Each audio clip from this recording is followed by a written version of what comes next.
All right, welcome everybody to this week's Entrepreneur Insider Secrets podcast. Excited to be able to spend time with you again. In this episode, we're going to be talking about understanding buyer psychology to close more sales.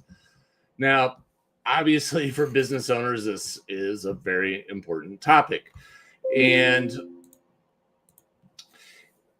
sales is the lifeblood of every business. Let's just be honest. If you are going to be successful in your business, you got to have sales, right? You got to be able to get customers. You got to be able to get cash flow because every business has expenses and you need sales to be able to offset the expenses and to be able to make some money for yourself, for all your efforts, for all the work that you're putting in. And if you make lots of sales and you do well, your business will likely succeed. If you struggle to make sales, it's a pretty surefire answer that your business is not going to last very long.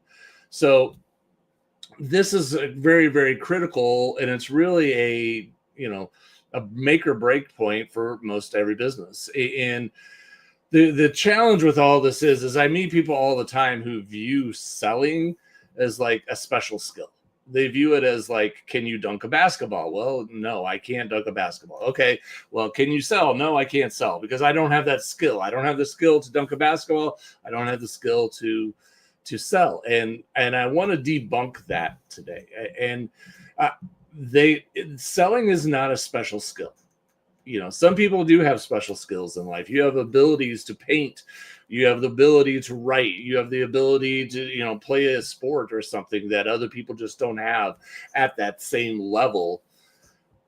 But selling is not one of those things. Selling is something that everyone can learn to do, but you just need to learn that there's a formula to it. You need to learn that there's a process to selling, and you don't need to do it the way everyone else does. You don't need to be sleazy. You don't need to be manipulative, because that's where most people get stuck, is they sit there and they think, oh, to be selling, that's, twisting people's arms or being really sleazy or being really manipulative.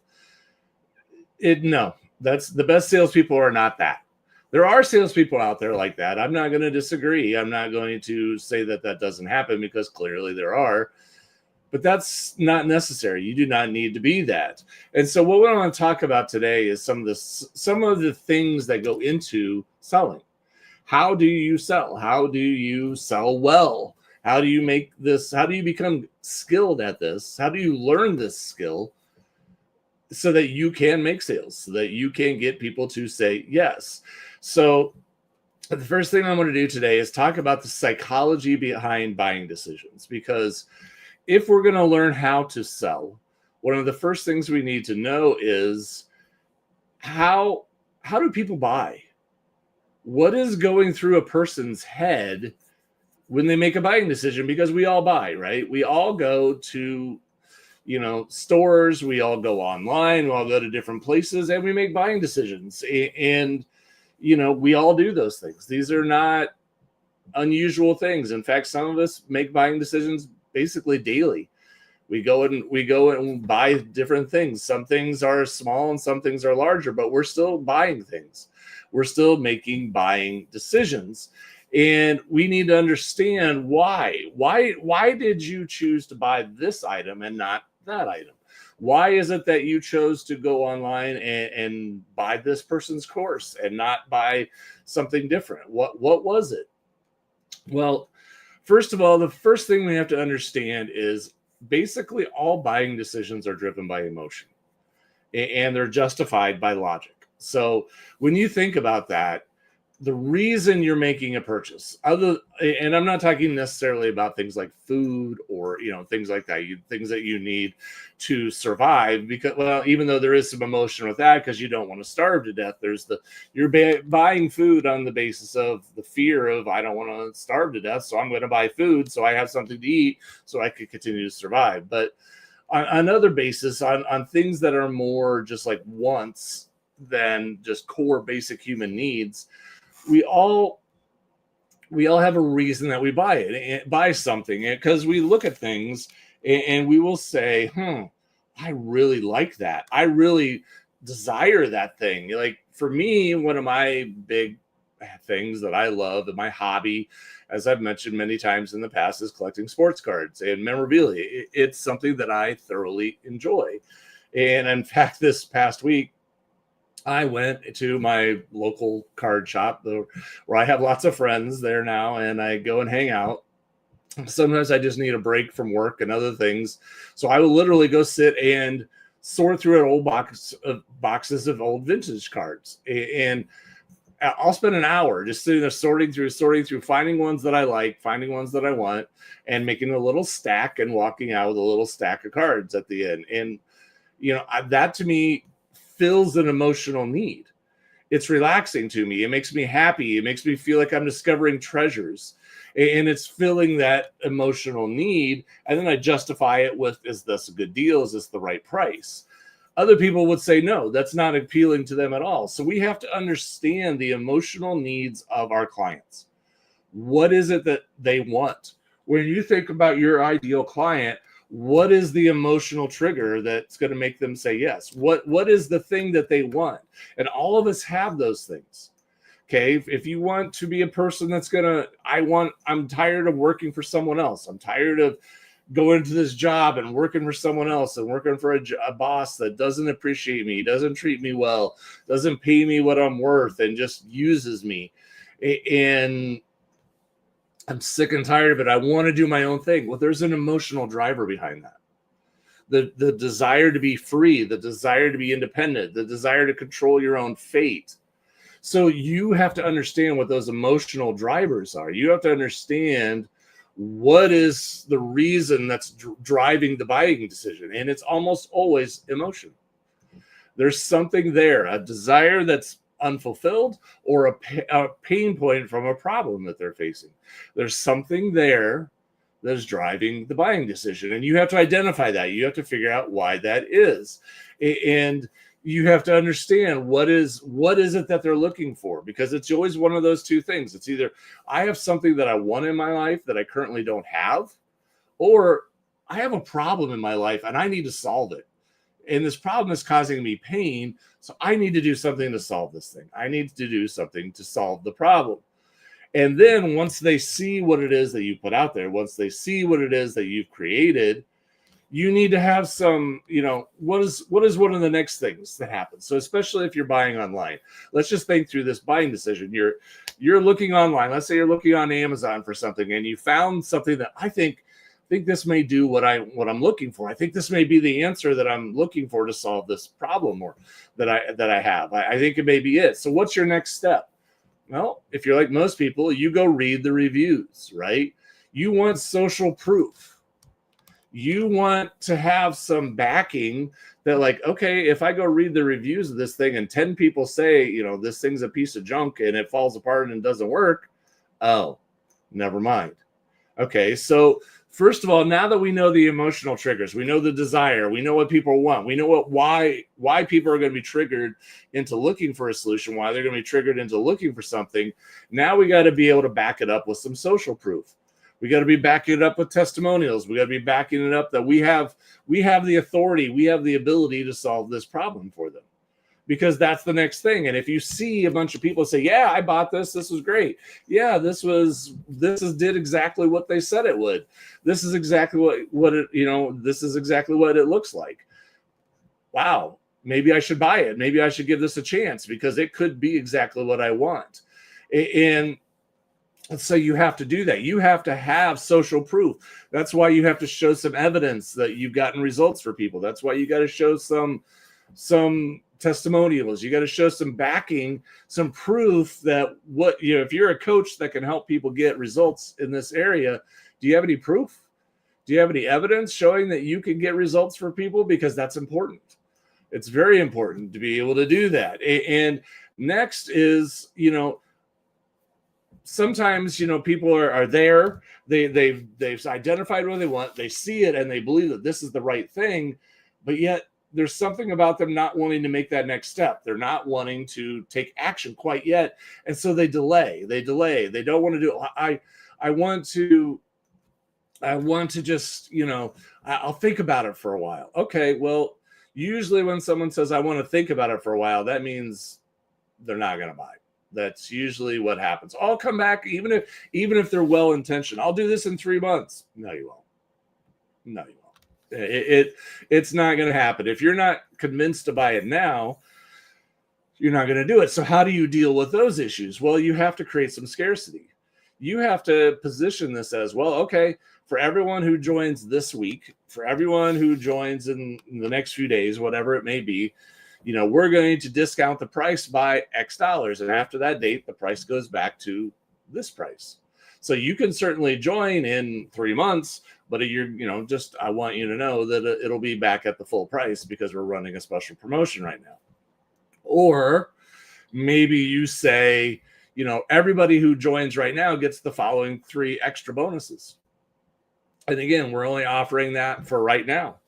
So you create some scarcity. Or you may say, we only have 10 seats available. We have 10 slots. We're opening this up to 10 people. And those 10 people, once those seats are filled, they're gone. And if you don't want it, then I have to move on to the next person because I will get all 10 filled. And so you say that, you create the scarcity, and that will move people from going, oh, wait, well, I guess I can't wait. I guess I needed to go now. I guess I got to do it.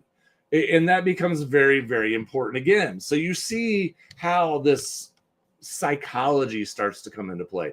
You see how having this, when you think about it as a consumer, as you go through your own thought process of what do I do when I go and make a decision to buy something, we're all going through a very similar journey to that. We have an emotional need. We have a problem that needs fixed. We have a desire that we need fulfilled. Because it's causing us pain. There's some emotional triggers in there that we're trying to solve. We find the answer. We get excited about it. We connect to it emotionally, and we think, this is great. This is probably what I want. And then we justify it with logic that the price is acceptable, that the terms are okay, that everything looks pretty good. That we want to know, is this real? Do other people use this? Do other people have success doing it? And then, is there a reason to ask now? That's the buying process. And so as a seller, you need to understand the background and the backdrop on which you are working. This is the mental space of which you now need to make your offer. So now, how do we do this? How do we target them? How do we make these offers? Well, one of the best ways that you can talk about your offer is through the use of storytelling. Let's just be honest with you. Like if I were to come at you and just issue you 100 statistics, your eyes would probably glaze over and your mind would start to melt, and you would just sit there going, okay. And not that statistics aren't important. They can be very important, but they're much more powerful when used in the form of a story. Because a story will engage us. A story will draw us in. A story will cause us to go, that's fascinating.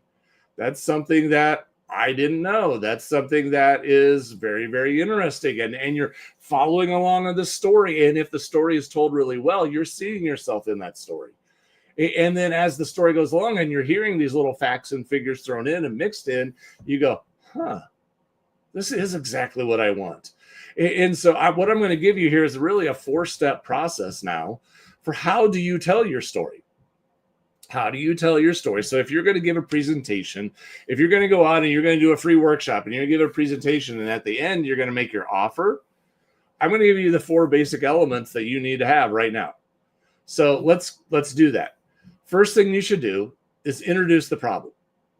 And so what is it that your audience is struggling with? You need to have that clearly defined. So if you're doing a presentation, you're speaking to someone, like I said, you're doing a free workshop, you're doing something where you're drawing a certain type of person in. What is it that you're here to talk about? What is the problem that everyone there came to hear the answers to? What do they need to know? What is the thing that they need to know? And so you're introducing the problem, and then you're empathizing with them. So they know they're in the right place. That's the first thing that happens when you're introducing the problem. Everybody knows, yes, this is why I'm here, because I want to learn more about this. I want to know how to solve this problem. I want to know how to meet this desire. I have something that I need in my life and I can't get there. I'm stuck. I need help. So yes, I'm here. And then you empathize with them, and if if you're having this problem, you've probably tried this and you've probably tried that. And you probably have approached it from all these different methods. And they're saying, yeah, I have. And you know what? It didn't work. And you're going, yeah, you're right. It won't work because that method's broken and that method is doomed to fail. So now everyone's there and you're validating them. So throughout all this process, you are actually validating them. They're sitting there going, oh, I feel better. I feel better because you're validating that it wasn't me. I thought it was me. I thought I was the problem. No, the method that you were using was faulty. The method that you were trying to make work wasn't going to get it done. And so you're validating their situation and they're feeling like, okay, I understand now. This is better. I get it. You know, I'm in the right place. I'm going to learn some new things. And you validated that my approaches that I've used in the past, why they're not working and why they will never work. And so then the next step is you give step number 2 is now that we've validated what they want and validated that the approaches they've been taking won't work for a specific reason, is that the methods are not designed really to work or not work very often. Only maybe a select few can make them work, but the average person can't make that work. Then you need to give them an epiphany as to how they can achieve the result. You need to have that moment where they go, oh my goodness. And all of us have had those moments in life, right? Where we've been struggling. How do I do this? How do I do that? And then all of a sudden, one day we talk to somebody, we meet someone, we have a conversation with them, and they all of a sudden, well, yeah, I know how to do that. Do this, this, and this. And you go, what? That's how you do that? You go, yeah, that's it. It's right there. You go, wow. And you have that moment of an epiphany. And you have that moment where you go, wow. I get it now. That's how I need to do it. That's the answer I've been looking for. And they have that little light bulb pop off in their head and they go, wow, that's the answer. That's the thing that I need. So this is where the next step is. Now that they know what they've been doing hasn't worked and why it hasn't worked, now you're going to give them that epiphany. Now they're going to sit there and say, wow, this is the path that this is the path I should have been on all along. Now, you're not explaining all the steps on how to do it. You're just explaining the strategy, the high level. These are the things. This is the path. You're just pointing to the path. You're not outlining all the steps. You don't do that. That takes too much time. You're pointing to, don't take paths 1 through 3. Take path number 4. That's the path that it will work. And you're like, oh, wow. And you show them why that's the path that will work. You don't give them all the steps because that takes too much time. And you want, if they want to learn all the steps, then they need to hire you and work with you, and you will work through all the steps with them. So then they're saying, okay, I get it. This is amazing. This is exactly what I need. I need to have this in my life. And then their next question is, how do I get it?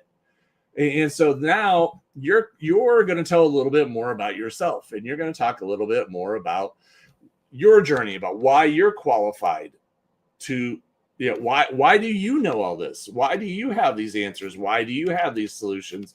Why do you understand? So number 3 is showing them why you're qualified to get the results.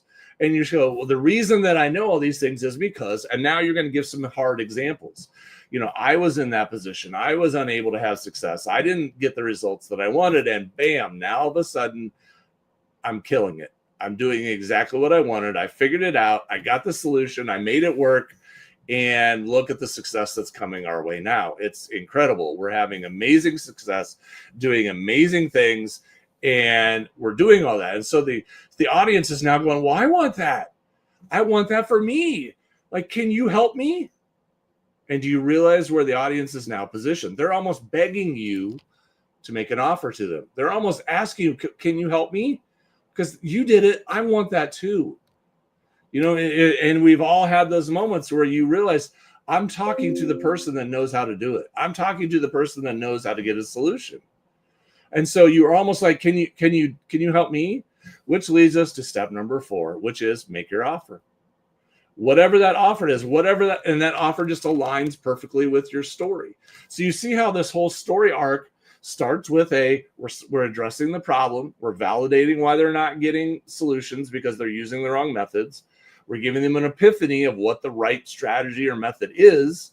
We're showing them why we've been using that strategy and having amazing results, or why we've been working with other people and getting them amazing results, and why it's been so great for them, which creates that desire in them, like, oh, but I want that.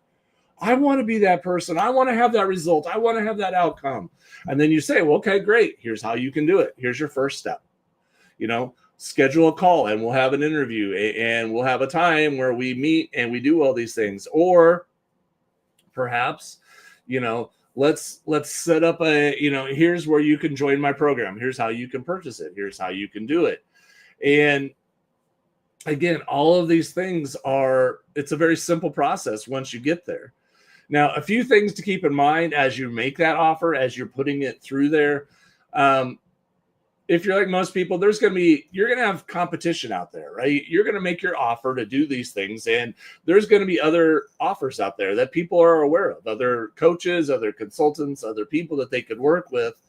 And so they may be familiar with some of those things. And if you know that there are some obvious answers out there is some obvious competition out there, you may just want to address that right in your marketing, right in the story part of it. And you may want to show why, when you're talking about, many of you have probably tried these methods, and you may even, without naming them, reference them and show why that method doesn't work and why it's not going to get you the results. And that positions you as the better, superior alternative.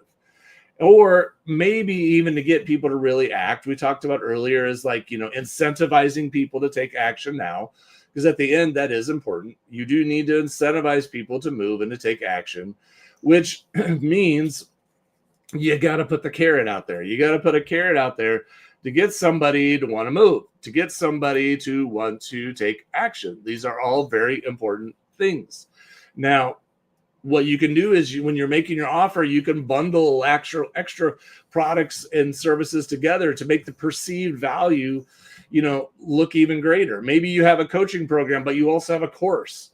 So now if you sign up today, not only do you get all my coaching hours, X hours of coaching with you one-on-one and working with you to get all this done, I'm also going to throw you in my course. I'm going to throw in my book. I'm going to throw in my whatever resource. And all of a sudden it's like, and your course doesn't incrementally cost you anything more to provide, but the perceived value is now like, whoa, I'm getting so much more. I'm getting so much more than what I even thought I was going to get. And it just feels like you're getting an amazing solution to what you're looking for.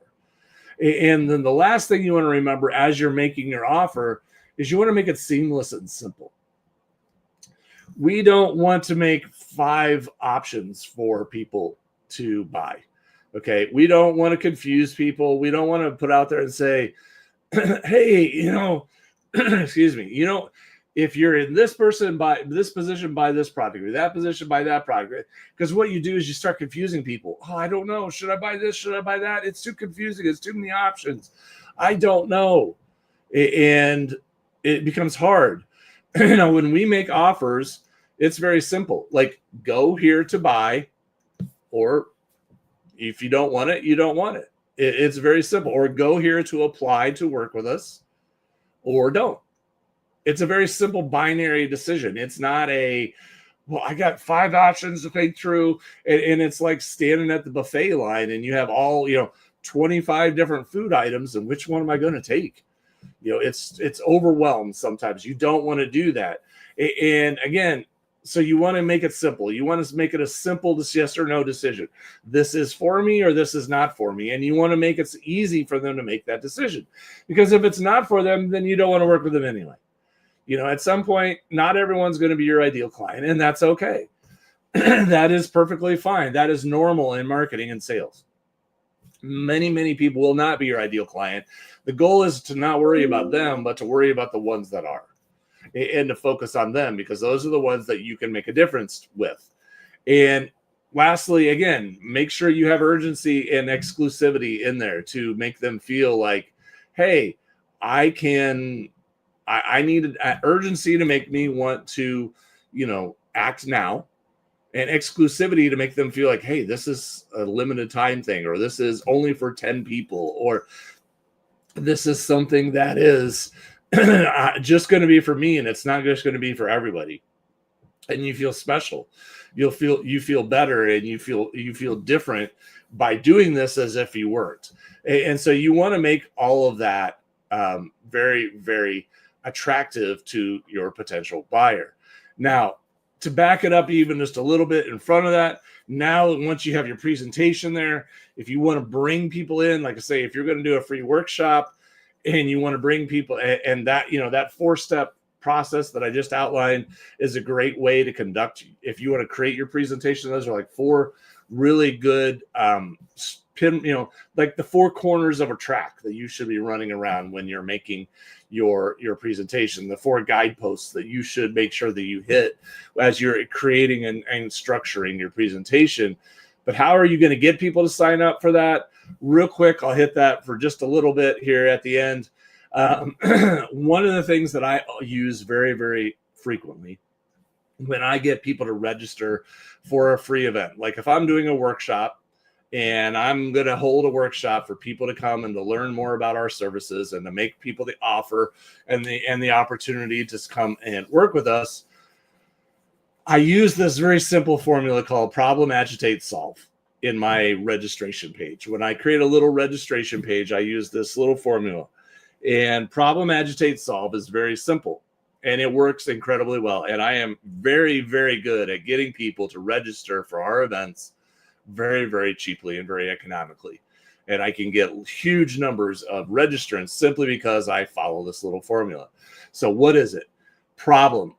State the problem that you're going to be addressing in your presentation. What is it? What is the problem that much of your audience is facing? So they know right away, yes, that's what I need help with. That's what I want.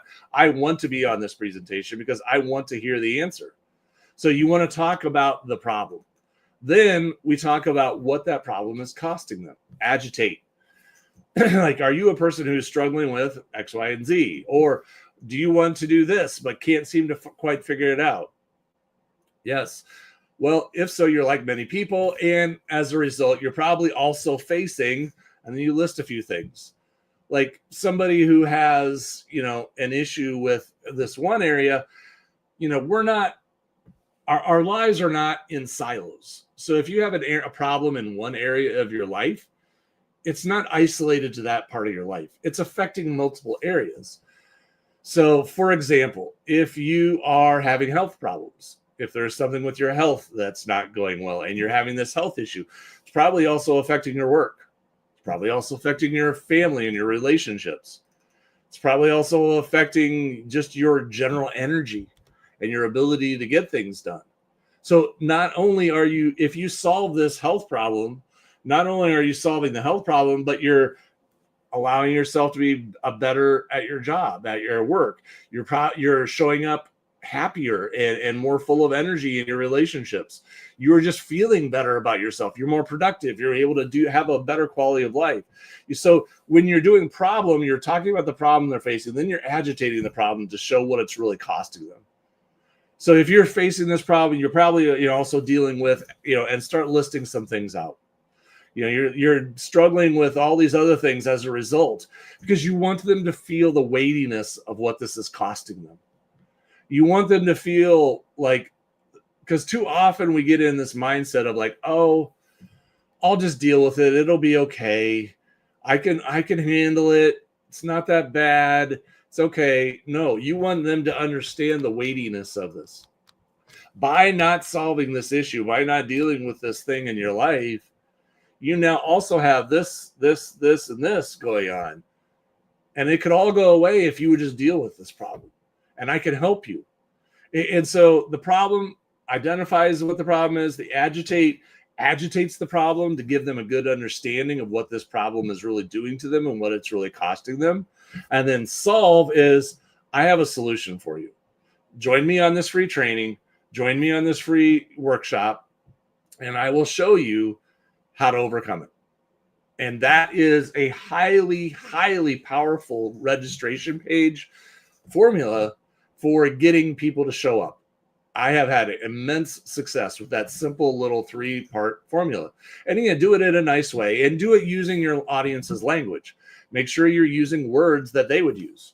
Don't use terms that they're going, I don't know what that means. I don't understand what that word is. And so forth. And all of those things are incredibly important. You want to speak their language. You want them to feel like this person gets me. This person knows what I'm thinking. They know what I'm feeling. They know what I'm struggling with. They know the impact on my life, and they can help me. I want to hear what they have to say. Bang. Again and again and again. I've used that simple little formula to generate leads by the bucketful, and at a very low cost, at a very, very high volume, again and again and again, simply following the 3-step formula. Other things to think about as you're doing all this: make sure, as we've mentioned a little bit already, that your sales process is clean, that it's frictionless, that you have clear call to actions. Too many times I see people go to my website to buy, and then you go to their website and there's 50 buttons, there's 50 different links, all going to all these different places, and it gets like, where is the thing that I want? I don't know what all these other things are, and there's so much here that it's just hard to even know. It's hard to even understand, like, what am I supposed to do here? What am I supposed to go? So make it very simple. And sometimes if you are speaking to like, for example, if you got called in and you're invited as a speaker at an event and you're speaking to a specific group of people, what I even recommend sometimes is creating a specific page just for them. You're like, for all people who are part of the XYZ organization, here's my special opportunity just for you. And so when they go to that page, it's speaking directly to them. This is the page just for them, and they know it. And it's really, really speaking to them, and they know this is the page for me, not for everyone else. And they feel special, and they feel like this has been very personalized for us. This answer is specifically designed for me. And then, again, if you do interviews and you take people's information and you do things like that, and you have them fill out applications and you get on calls on there, what you're going to hear is objections. You're going to hear like, well, I want to, but I should, but, and so you have to learn how to reframe those objections into opportunities. You got to learn how to reframe those things and learn and understand what are the main things that people are saying no. What are the main reasons why they're saying no? What are the main reasons why they are not joining or not saying yes to you? And then reframe those and learn how to spin those around and reframe it as an opportunity for you to do something that's going to solve that. To say, no, but if I do this, then they'll say yes, because I've now solved that objection. I've handled it. And again, one of the biggest objections we all face is always going to be money. I can't afford it. And it really doesn't matter. People say, well, I'm too expensive. Well, I'm going to be honest with you. You could offer the world for $100, and some people would still say it's too expensive. There is that excuse is going to come out no matter what. I don't have money. Well, okay. And so what you have to do in those situations, in that environment, is you have to focus on the investment and what that investment is going to give them, the results from that investment, rather than the cost. So you have to show them the benefit. After this, we go through this, you're going to have X, Y, and Z, and you have to show how amazing that is. Because right now what they're doing is there's a scale in their mind, and on the left side is the cost, the money, and on the right side is the benefit, what they're going to get from working with you or buying this product from you. And they're trying to make that decision, which side is heavier. Is the cost heavier? If the cost is heavier, then I'm not going to do it, because I value my money more than I value the benefit of what I could receive from working with you. If the benefit of working with you is so much greater and so much heavier than the money, I don't care what the price is. I'll find a way to get the money. You see how it's suddenly you overcome the price objection right there by making it sound so amazing, so valuable, and so powerful that they're just like, I don't even care. We've had this all the time. We were selling a $5,000 program for years, and we would have people who literally came into the program at the beginning saying, I have no money, I'm nothing at all. And then we showed them how amazing and powerful and incredible the program was. And all of a sudden, bam, they came up with $5,000 like nothing.